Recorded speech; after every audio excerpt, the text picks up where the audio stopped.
Welcome back.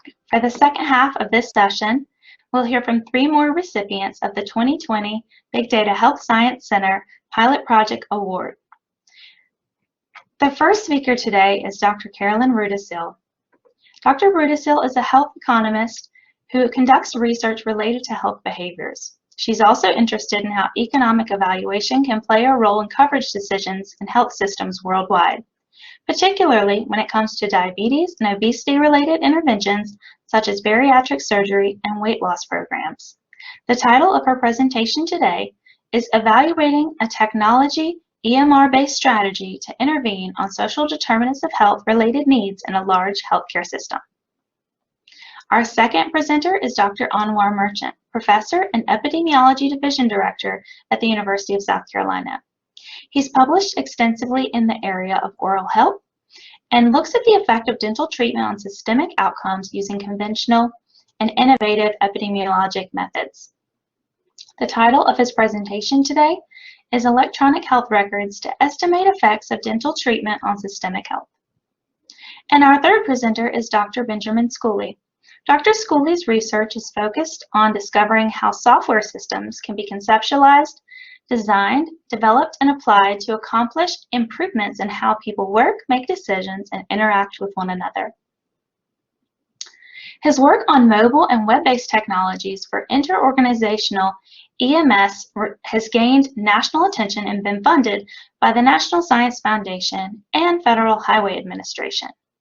His work on designing and using IT to improve work and health outcomes for vulnerable populations has also been funded by the Centers for Medicare and Medicaid Services, U.S. Department of Labor, the Duke Endowment, and the California Wellness Foundation. He has published extensively in these areas, and the title of his presentation today is Using Natural Language Processing to Generate Treatment Decision Themes from Clinical Encounter Notes for Patients with Shoulder Conditions. We welcome all these panelists today. At the end of the session, you'll hear from Dr. Xiaoming Li, PI of the Big Data Health Science Center. Thank you and enjoy.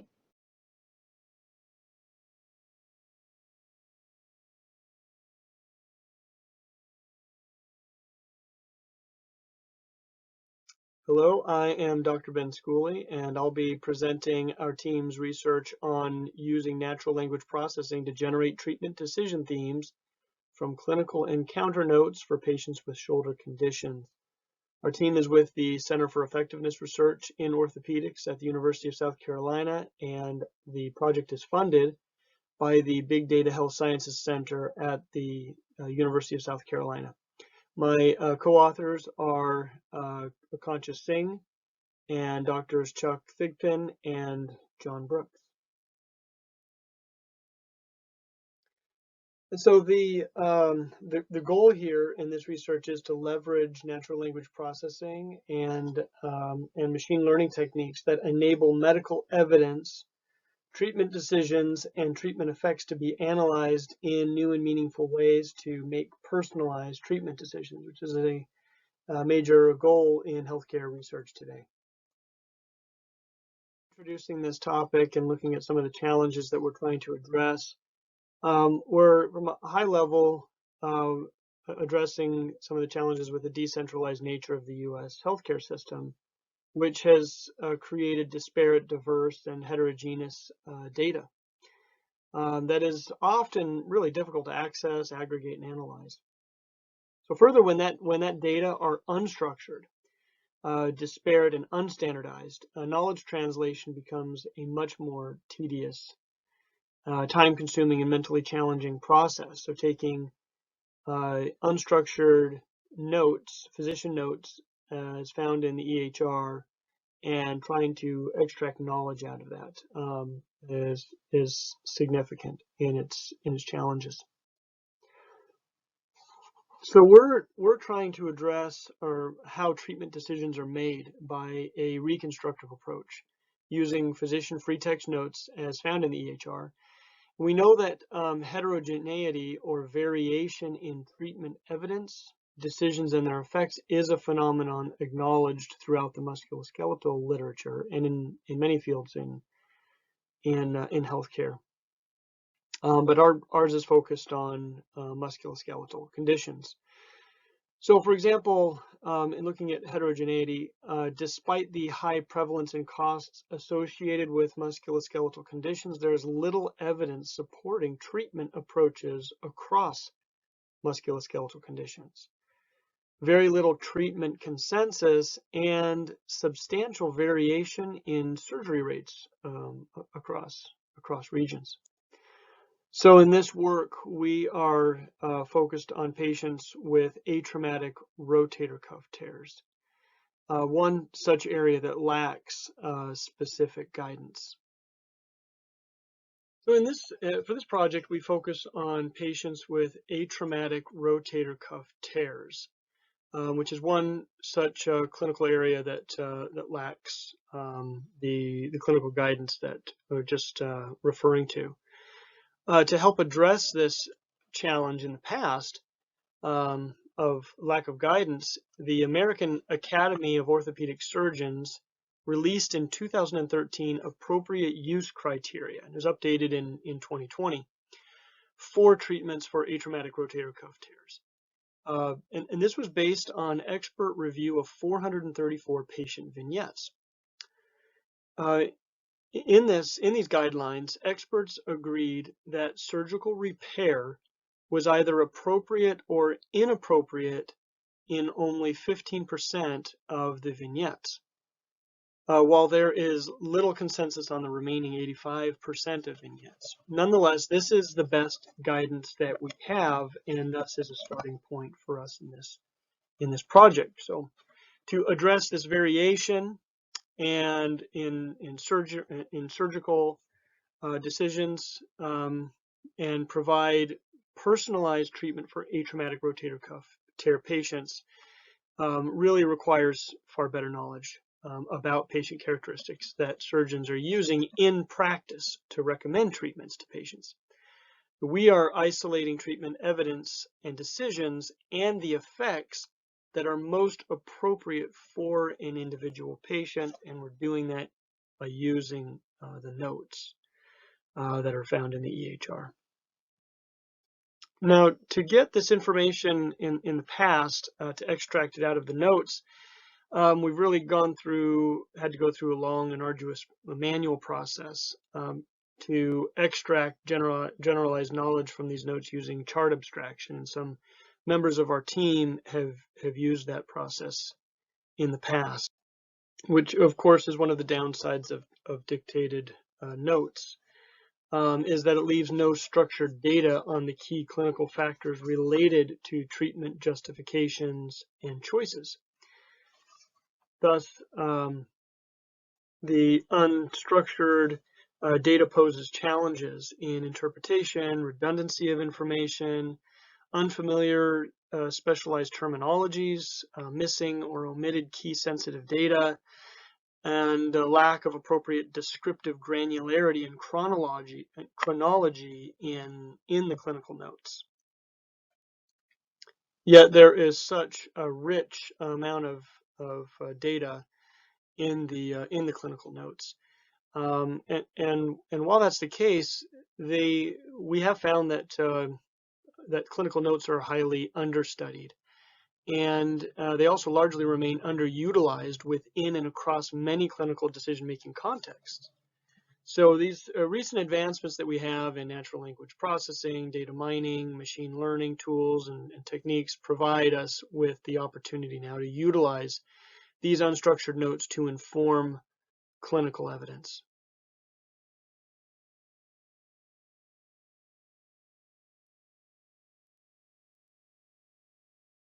For this project, we'll be taking advantage of a unique data source created by the Center for Effectiveness Research in Orthopedics called the Orthopedic Data Repository. The repository has approximately 80,000 unique orthopedic patients dating back to 2016. We'll be utilizing approximately 2,000 unique rotator cuff tear patients from those 80,000. Which represents about 2.5% of all the patients in the Orthopedic Data Repository. These are orthopedic patients that have been seen and treated by Prisma Health Upstate. Prior research by the team required very tedious and time-consuming chart extraction to do analysis on the notes. So this is a great opportunity for us to be able to analyze a much larger cohort of patients.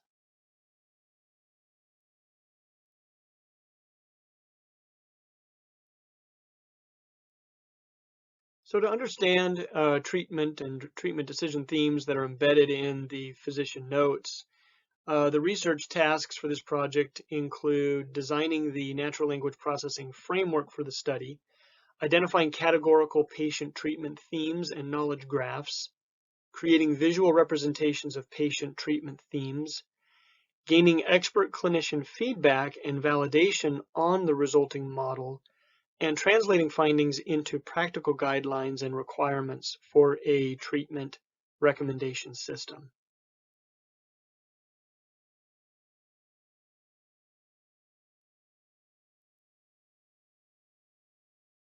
Our first task that we're currently working on is to translate the generally accepted American Academy of Orthopedic Surgeons appropriate use criteria guidelines for atraumatic rotator cuff tears into a baseline model as input to guide learning algorithms for an NLP machine learning approach called topic modeling. So basically, we need to understand the topics of interest to look for in the clinical notes. The AAOS guidelines for optimizing the management of full thickness rotator cuff tears is based on expert experience, review of literature, and a list of clinical scenarios or criteria constructed and voted on by experts in orthopedic surgery and other relevant medical fields.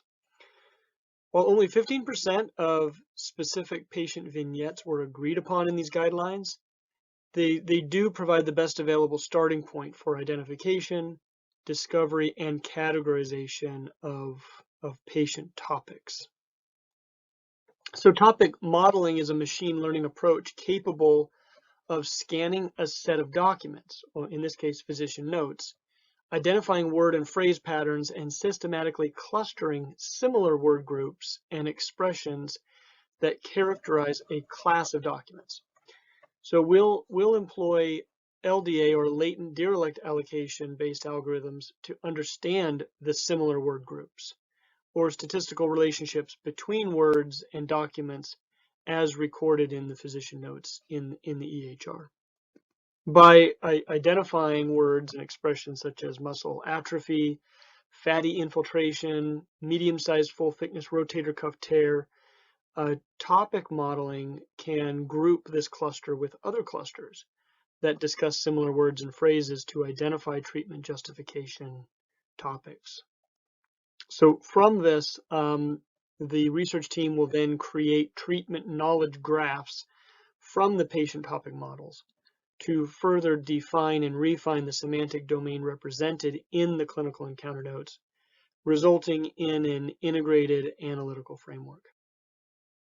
Task is for the research team to create treatment knowledge graphs from the patient topic models to further define and refine the semantic domain represented in the clinical encounter notes, resulting in an integrated analytical framework. So what you're seeing here is an initial knowledge graph summary for a patient vignette defined by our experts utilizing the AAOS appropriate use criteria that were updated in 2020 and validated by our clinicians who are working with us on this project.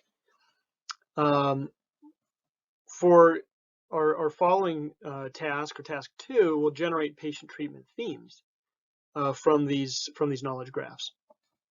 So we'll take the topic models and knowledge graph outputs from prior tasks and model the cognitive decision processes of the orthopedic surgeons, working with the orthopedic surgeons to do that.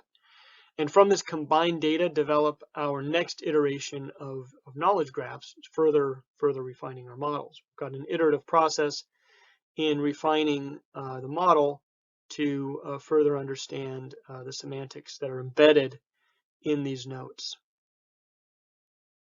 So our next objective will be to create visual representations of the modeled patient treatment themes.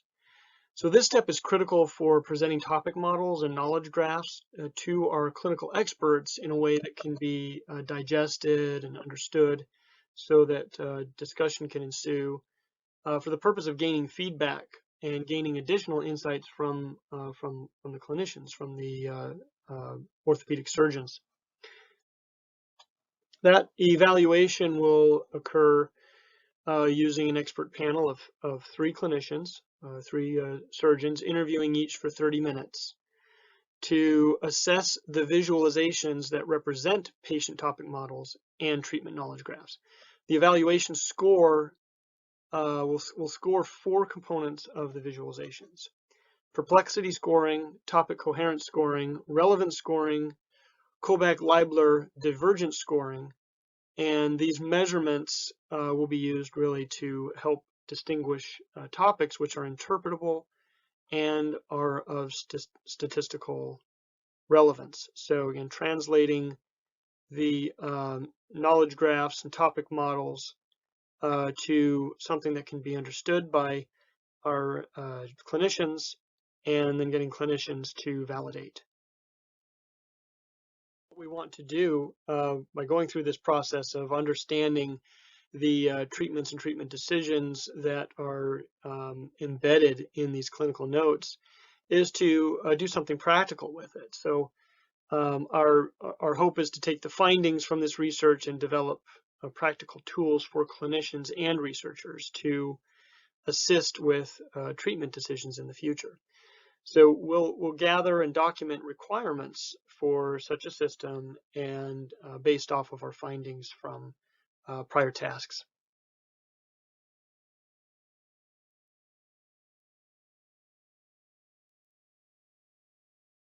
Our motive for this research is to develop an analytical framework for generating patient treatment evidence themes for justifying treatment decisions in musculoskeletal or for musculoskeletal conditions, and specifically for traumatic rotator cuff tears in this instance. The framework considers established and documented clinical guidelines as well as a clinician's cognitive process as evidenced in unstructured clinical notes. This approach has not been applied to the orthopedic surgery context to harmonize treatment decision justifications across a traumatic rotator cuff tear practice. If successful and practical, this approach can then be applied to other orthopedic and musculoskeletal disorders contexts, as well as provide the basis for designing an evidence-based rapid learning and recommendation system for orthopedic surgery.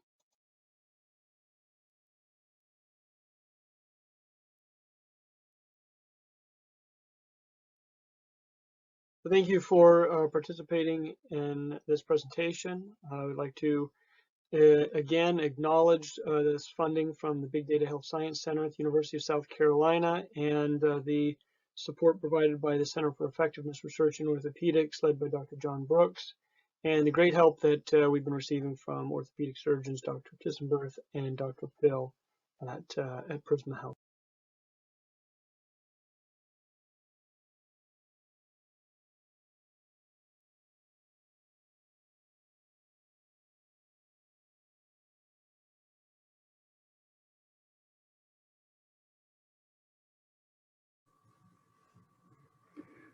The title of our presentation is Electronic Health Records to Estimate Effects of Dental Treatment on Systemic Health.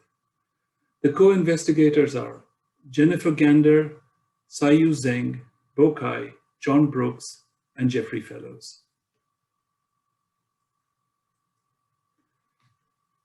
In this presentation, we will cover the objectives, rationale, approach, and the expected outcomes. The first objective is to evaluate the causal effect of dental treatment on 5-year cumulative incidence of diabetes. The hypothesis is that dental treatment will reduce the risk of type 2 diabetes incidence. The second objective is to evaluate the causal effect of dental treatment on glycemic control among individuals with type 2 diabetes. The hypothesis is that dental treatment will improve glycemic control among individuals with type 2 diabetes. The study objectives raise an important question. How can oral infection affect the rest of the body? The answer to that question follows. The oral microbiome consists of more than 500 microorganisms, some of which are harmful to health, but most are not. In a healthy mouth, the balance of oral microbiome leans towards microorganisms that are not harmful. However, when conditions are created that favor harmful microorganisms, such as tobacco use or poor oral hygiene, harmful microorganisms overgrow, and the tip of the balance goes towards disease. Periodontal disease is one such condition that starts as a painless chronic infection of the gums and supporting structures that affects half of all US adults. In periodontal disease, harmful microorganisms proliferate around the teeth and supporting structures and produce inflammation. Inflammatory cytokines and harmful microorganisms enter the bloodstream via oral circulation and travel to distant parts of the body where they can cause damage. Specific to diabetes, inflammatory cytokines impair function of insulin receptors. It is therefore biologically plausible that periodontal disease can affect type 2 diabetes-related outcomes. Periodontal treatment is effective in controlling periodontal disease by reducing inflammation, decreasing counts of harmful microorganisms, and restoring a healthy balance of the oral microbiome. It is therefore likely that periodontal treatment would have a favorable impact on diabetes. So why is periodontal treatment not recommended as a strategy along with diet and exercise to improve overall health? The short answer is that there is not enough evidence. The correlation between the presence of periodontal disease and numerous systemic outcomes is extensively documented in different studies conducted in different populations and countries. The underlying biological mechanisms also have been well studied. But to ascribe a beneficial effect of periodontal treatment on overall health, causal data are needed. Such data mostly come from randomized controlled trials or RCTs, and causal data evaluating a beneficial effect of periodontal treatment on overall health are sparse. To conduct an RCT to evaluate the effect of periodontal treatment on diabetes incidence, a very large number of individuals would need to be divided into two groups such that the group's characteristics were similar. In practice, this is done by random assignment. One of these groups receives treatment while the other does not. These people are then followed up for about 5 years, which is about how long it takes for diabetes to develop, at the end of which participants are counted for those who developed diabetes and those who did not. The problem is that it is unethical to withhold effective treatment from people with periodontal disease for such a long time. So does this mean that we can never answer a study question? In this application, we are using electronic health records to evaluate the effect of periodontal treatment on diabetes, incidence, and glycemic control. Our study population is the subset of individuals on Medicare in Georgia who are enrolled in the Kaiser Permanente health plan for people on Medicare and those opting for dental coverage, which is offered through Delta Dental. The study population, therefore, is the subset of individuals concurrently enrolled in KPGA Medicare plan and Delta Dental's plan for this group. From electronic health records at KP Georgia and Delta Dental, We are creating a database with information on demographics, participant, zip code, medical diagnosis and treatment, laboratory investigations, and dental treatment, including type of procedures and dental practices serving this population. The problem is that people seeking dental care are different from those not seeking dental care with respect to demographic characteristics, comorbidities, health behaviors, and oral health status. A direct comparison of those two groups would be biased because they are not equivalent or exchangeable. So how can a valid comparison be obtained using these data? And that is the next step. The first step in this process is to classify the dental practices by how frequently preventive dental services are provided, because our hypothesis is that preventive dental care will affect the outcome. These groups are not comparable because people visiting these practices differ in many ways. To make them equivalent, we calculate a propensity score for each individual in the data set using all the measured characteristics except the outcome. These characteristics include socioeconomic, medical, and oral healthcare characteristics. The propensity score in this case will be the probability that an individual will use a practice providing more preventive dental care after accounting for all these characteristics. People with similar propensity scores share these characteristics. To make the groups comparable, we select people with similar propensity scores and discard those with dissimilar scores. Next, we pair match individuals who have similar propensity scores but use different types of practices. The result is a smaller data set with two groups. Individuals using practices more likely to provide preventive dental services, and the other using practices less likely to provide preventive dental services. But importantly, these groups are balanced because people with similar propensity scores have similar characteristics. The groups have been balanced statistically rather than by randomization, but the comparison can now be made like in an RCT. The underlying assumption is that the differences in the outcome is related to the probability of receiving preventive dental treatment.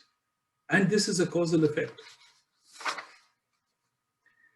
In our case, we will use this method to evaluate the differences in cumulative incidence of type 2 diabetes over 5 years and change in hemoglobin A1C over 2 years to answer our strategic aims.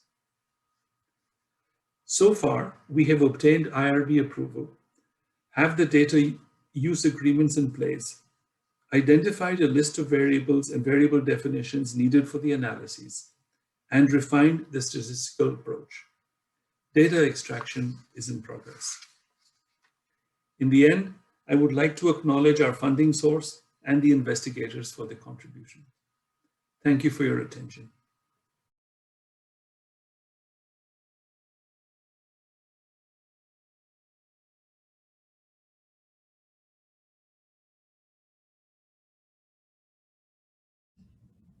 Hi, my name is Carolyn Rudisil. I am a faculty member at the University of South Carolina Arnold School of Public Health, and I am delighted to be presenting some work today. Let me share my screen. Okay, great. Okay, so I'm representing a team here. There's myself and then Dr. Stella Self, who is also a faculty member of the Arnold School of Public Health. She is in the Department of Epidemiology and Biostatistics. We have Mr. Thomas, who works at Prisma Health in the Accountable Communities Department, and he is one of the people who's leading the effort to implement the program that our research is looking at. And then we have Ms. Gupta, who's a PhD student in my department and my student. She's done a wonderful job working so far on this study and will continue working with us. So she's in the Department of Health Promotion, Education, and Behavior. And finally, Dr. Meredith Eichen, who's a clinical leader here at Prisma Health. She is she's an internal medicine and pediatrician, double carded, and she is clinical lead in helping implement and put together the program that I'm going to be talking about. She has an interest and really knowledge about how the social determinants of health impact how individuals work within our healthcare systems and how those things impact health outcomes. So it's a team that can bring a lot of expertise to the table and help understand a very, very important issue, which is how health systems can intervene on social determinants of health. And what I'm going to do today is walk through a poster that we presented as part of this, as part of the National Big Data Health Science Conference. This work is supported by the Big Data Health Science Center by a pilot grant funding, and we are so thankful for that, because without that funding, this would be very challenging to undertake. So we are grateful for that. And we also thank the Care Coordination Institute, which is an affiliate of Prisma Health, and both Dr. Self and myself are affiliate scholars there. And so the Care Coordination Institute is helping us with, they're helping with rolling out this program within Prisma Health, but also acutely on our research project, they're helping with getting us the data and working with us to make sure that we're thinking about this issue in a way that is both important for research and also important for operations within healthcare systems. And this work has been approved by Prisma Health IRB. So what's the motivation here? So US healthcare systems have increasingly recognized that social determinants of health are important. Now, what I would say is that social determinants of health have moved outside of being a public health concern and really a recognition within health services that the outcomes and how people use the healthcare system is dependent in a large way on the circumstances under which they're born, under which they live, and where they work, and that these can directly affect health outcomes as well as how they use healthcare systems. And what we've seen over time, and literature is now finding evidence to suggest this, that health systems across the US are increasingly actually investing in social determinants of health related programs. So not just health systems, but also payers. So for example, I heard about how Medicaid in North Carolina, it was looking at doing a pilot program of children with asthma and changing carpet in some homes and seeing if that made a difference in how those families use healthcare services, particularly emergency department use. So these are things that are not typically, what you might think that Medicaid would pay for, but as a pilot program, they wanted to see if it made an impact. And other health systems, for example, are doing things like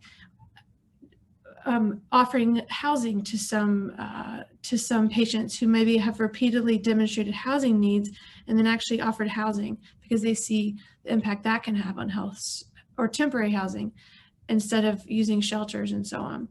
So the way that health systems are tackling these issues takes many different forms and obviously depends upon local needs. But what is happening universally across the US is this acknowledgement that that the relationship between social determinants of health and healthcare usage is there, and health systems and payers, the payment system is now changing in the US to the point that it actually is something that payers are acutely needing to address. So when we think about at-risk contracts or contracts where a certain amount of money is given for taking, like capitation or a shared savings program, where you have a set amount of money to care for a group of patients. And so then it's up to the payer to figure out, okay, what's the best way to spend that money? Is it better to be spending it all on healthcare, or is it better to be spending it on some other investments in the community or at the individual level, like carpet in someone's home, that actually improves their overall health? And so the investment decision can be much more broad than just thinking about healthcare resources. So it's this wonderful, fascinating area and wonderful acknowledgement that healthcare systems and this public health kind of focus for so long on social determinants of health are coming together. But within the research community, so we know that social determinants of health matter for improving health outcomes, but we have a lot less evidence about what it should look like and how health systems should intervene on these issues. So there's very interesting kind of pilot studies of what different organizations have done, but systematically, we're still kind of learning as to what are the best practices. And there's very little guidance on implementation, cost, how this impacts cost, what's the use and uptake of these kind of measures, and even something as simple as what should the survey to understand social determinants of health look like across when you give it to individuals that are interacting with the healthcare system. So I know here at Prisma, the team that is working on this research was also involved in helping the health system think about what that survey should look like. And we, of course, went to the literature and we went to see what other health systems are doing. And the reality is that things look different across the country. And there's, of course, guidance of what are some of the best questions, for example, for food insecurity. So there's some very well-established domains of social determinants of health work. But how you decide how many questions to ask, which ones are most important, which social determinants of health to focus on, all of that is sort of still a conversation. And so it leaves this wonderfully exciting environment for us to be conducting this research. So what Prisma Health has been doing since June 1st, 2019 is using a digital platform called NowPow to collect this kind of information and address social determinants of health needs.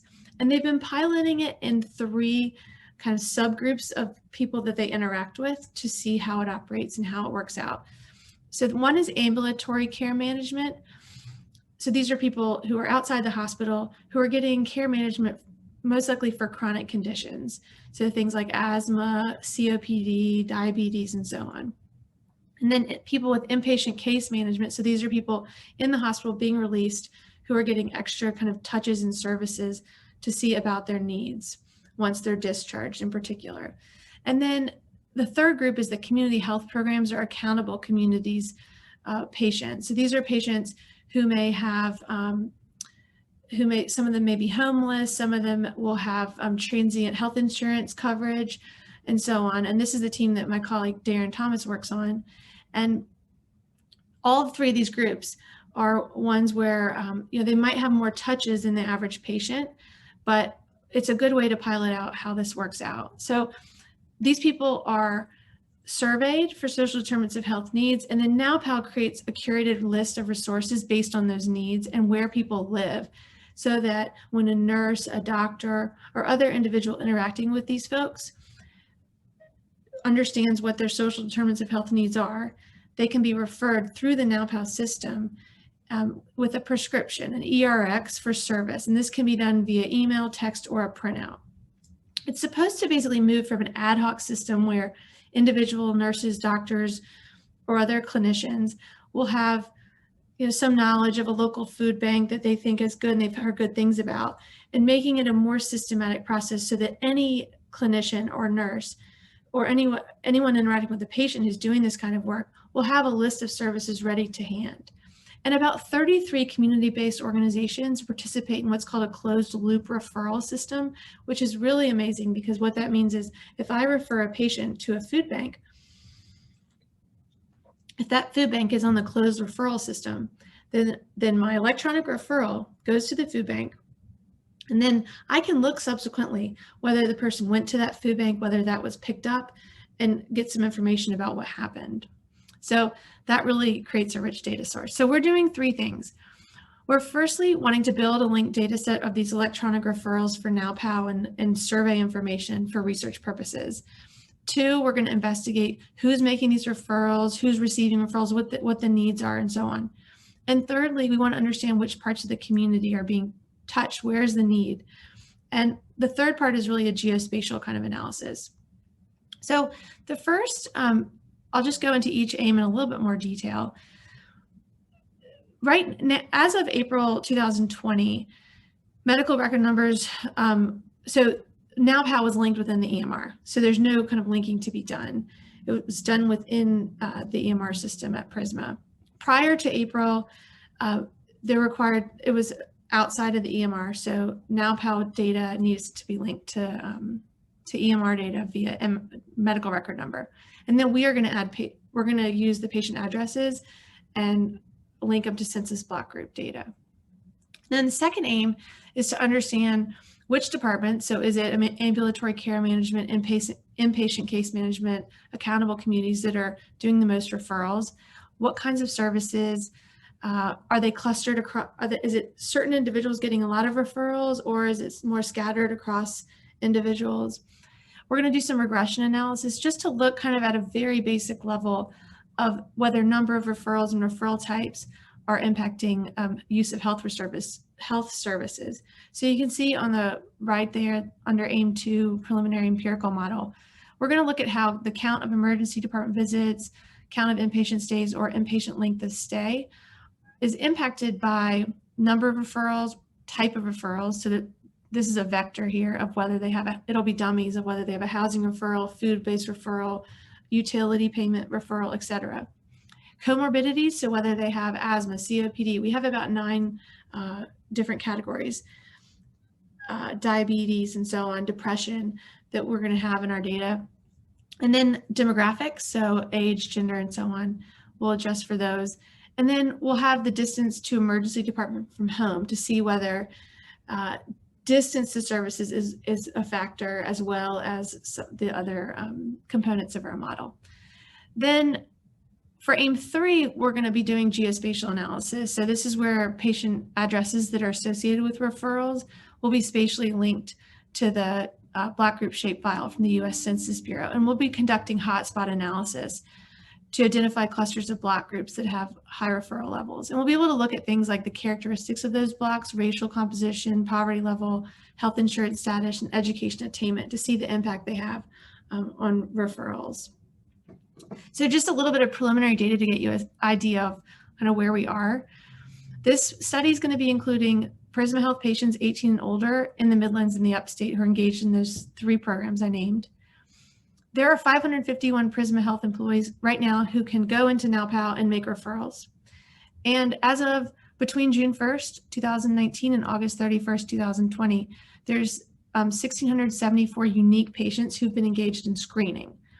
But 392 patients have had referrals made, and 81 have had closed loop referrals. So I say that 33 CBOs have closed loop referrals. That number has grown over time. So it hasn't been 33 since the beginning.